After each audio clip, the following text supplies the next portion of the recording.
Të mërkurën në mesditë pritet të mbahet takimi i liderëve i thirrur nga kryeministri Hristian Mickoski. Sipas këtij të fundit, në takim përveç qeverisë teknike do të diskutohen edhe tema të tjera, siç janë ligje që lidhen me agjendën reformuese, zgjidhja e avokatit të popullit, kodi zgjedhor e tema të tjera.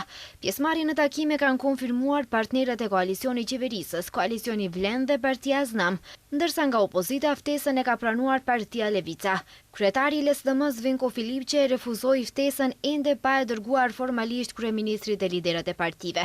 Nga koalicioni Vlen në takim do të marrë pjesë njëri nga liderët e koalicionit Bilal Kasami dhe koordinatori i grupit parlamentar të Vlenit Bekim Qoku. I pyetur për qëndrimin e koalicionit për qeverinë teknike, që është edhe tema kryesore e këtij takimi, Qoku tha se Vlen mbështet idenë për shfuqizimin e qeverisë teknike. Vleni mendon që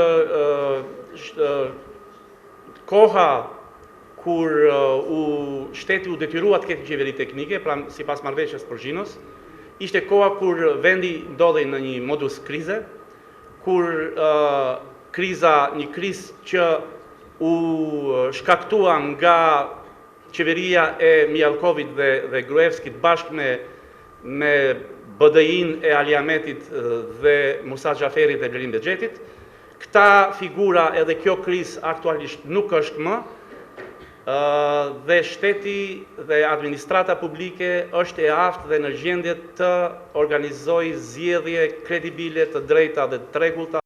Në takimin e thirrur nga kryeministri, Partia Znam ka konfirmuar se do të përfaqësohet nga kryetari Maksim Dimitrievski dhe Partia Levica nga kryetari Dimitar Apasiev. Nga BDI ende nuk kanë vendosur nëse do të marrin pjesë në takim ose jo, kurse LSDM ka refuzuar pjesëmarrjen, duke thënë se nuk ulen në tavolinë me kriminal dhe se nuk janë proheqjes së qeverisë teknike.